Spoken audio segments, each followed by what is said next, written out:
Does it scare you? Because I think the truth burns, now doesn't it, God? They say the reason that you failed to participate, the reason why you're not stopping pedophiles from touching and murderers from stabbing, is because it would take away our free will.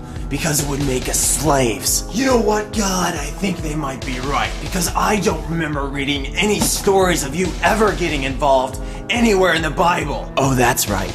That's what the whole thing's about, isn't it? Daniel in the lion's den, Noah's Ark, the three brothers in the furnace, repeated appearances from angels, the burning bush, Jesus walking on water, Jesus multiplying food, Jesus turning water into wine. Oh, and did I forget to mention his resurrection into zombie mode? How many more stories do I need to recite for you before you realize that you're so very wrong? Either accept that you have no free will whatsoever, accept that you have a weak and sadistic God, or accept that there's no God at all. Someone decided to quote the Bible in my comments section. Matthew 16:27, for the Son of Man shall come in the glory of his Father with his angels, and then he shall reward every man according to his works. Oh, that's great, almighty Lord. Even though my family was raped and murdered, I'm so glad that I get a reward from you. God forbid you actually get involved and save my family. Maybe that's the reward I wanted all along. But no, it just wouldn't be fair. Even though you did it for the Jews in parting the Red Sea, you can't do crap for me, because then I would just be so unhappy with my lack in free will. I wonder what my reward is, oh Lord.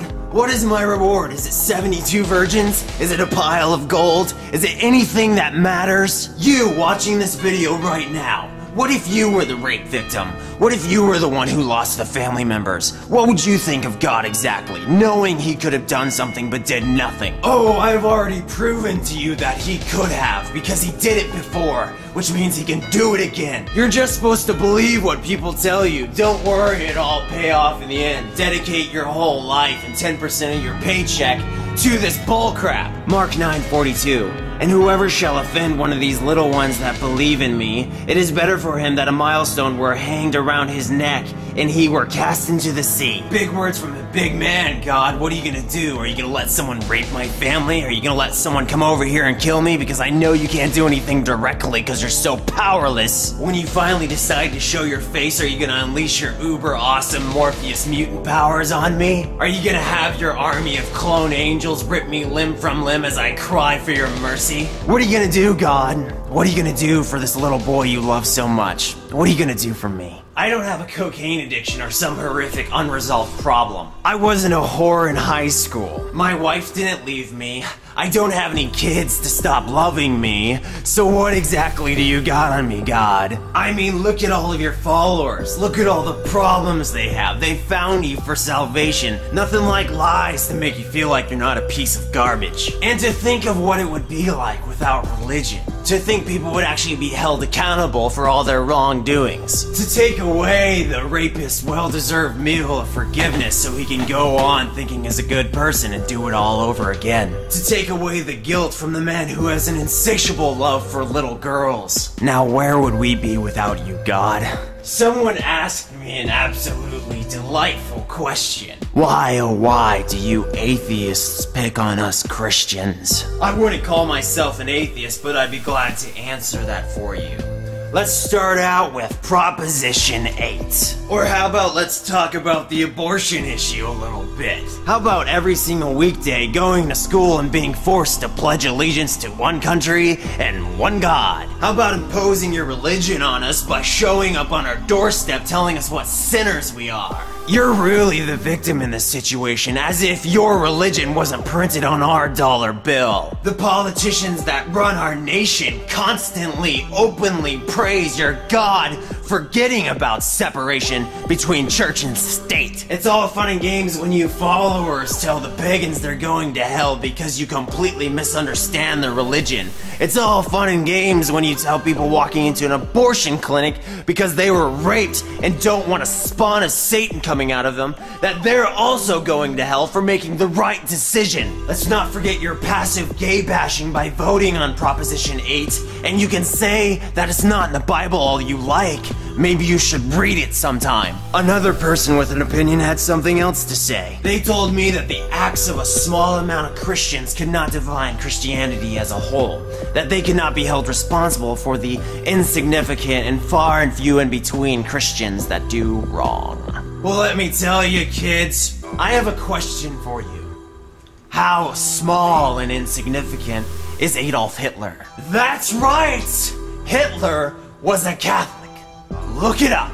Seems you and the mass murderer have a whole lot more in common than you thought. And you know what? That man might end up being in heaven. You wanna know why? Because there's this thing that you made up called redemption. There's this thing called repentance. Pedophiles, rapists, and murderers, they can all go to heaven.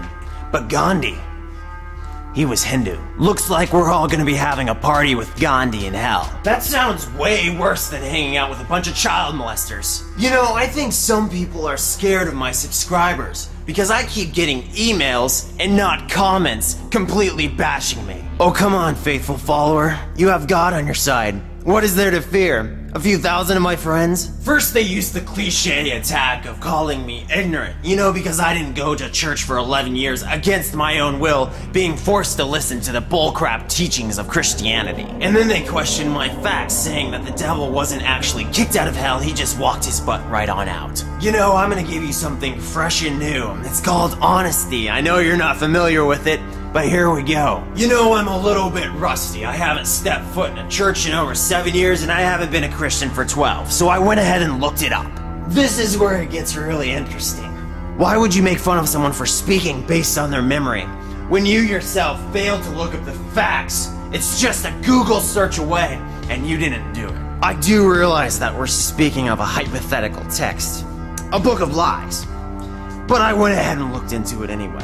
What I found was that Lucifer was indeed kicked out of heaven. Oh, and something else. God kicked him. A fact and a lie. I didn't think I would find one. And to be honest with you, I don't care if I convert you or make you see the light. I'm not here for you. I'm just doing what others did not do for me, which is offer me a little peace of mind so when the Christians came up and pushed their bullcrap in my face, I would actually have something to say. Continue bumbling and stumbling in confusion over all the lies you've been trained to believe. Continue crying out of frustration because no matter how hard you pray, bad things keep happening to you. Get on your knees and please Jesus, satisfy your mighty Lord.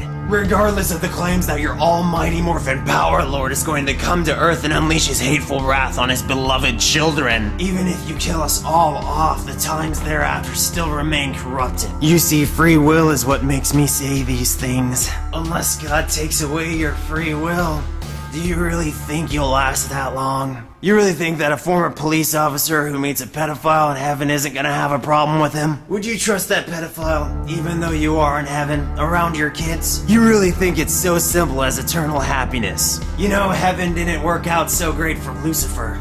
I wonder how long you'll last.